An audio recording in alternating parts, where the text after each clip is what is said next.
Hello, how are you? Thank you for doing this again. I really appreciate this. We piss next to each other over here. Hello, everyone. So what do we do? We staying here? Questions? I don't know. What was it like working with Darius Conji this time out? Oh, Darius? Yeah, Darius. So questions about Darius Kanji. He's known as kind of the poet of darkness, the Prince of Darkness. So what did we do? We put him in the most brightly lit scenarios as we could think about. But yeah, he was maybe the most youthful person on set, and constantly we had a direct communication with one another. And one of the great joys of making the movie was getting to hear his unbridled, raw reactions to every take, and his little laughter. A scene really wasn't like complete without him chuckling. And he forced us really to think about things in such a deep way, and unbelievable conversations and thought, and it looks incredible. Just a really quick follow-up. Would you guys intentionally do stuff to like give him like panic attacks? No. He loved that he didn't recognize his own work all the time. So he liked surrendering to something new. Did you know that Adam was going to give a speech like that? What was your reaction? You know what?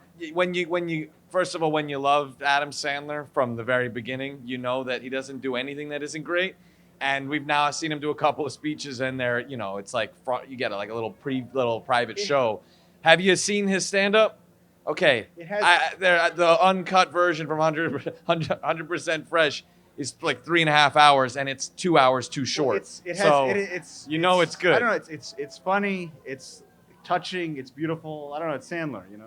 What's it feel like now that you're leaving Uncut Gems behind? It's sad. It's sad. It's I sad don't to wanna leave. think about that. Yeah. We're still here one more day with Gems. 10 years, you work on something, and you just gotta. You've been driving on. If you've ever been driving a car and you see that you got like the light's been on, and somehow you get like an extra 300 miles out of it, and then you bring it to the mechanic and you say, oh, the car's not working. Where he's like, yeah, because you drove it to shit, and that's kind of like where we're at right now. So we have to like rebuild the engine. We got to do all that. It actually feels like we hit the brakes with the gas light on, and then had to suddenly start up the car again.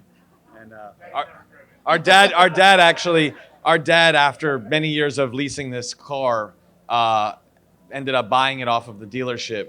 And he's like, oh, I was like 22 or something. He's like, I'm going to give it to you. I drove it for about 30 miles, and I started pumping on the brakes, and the brakes weren't working anymore.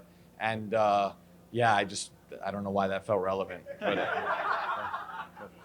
what was the first time when you guys are writing the script, talk about that Adam came into your mind? Like, let's get Adam. 10 years ago, we went out to him. He said no. 5 years ago, we went out to him. He said no. He is collective. It's the people around him. Was there ever a replacement, or was that the guy? We just always want to just make the film. So there were people we were talking about to try to the dream fill that role. The dream was always Sandler. So yeah. All right, thank you. Okay. Thank you, everybody. Thank you, everybody.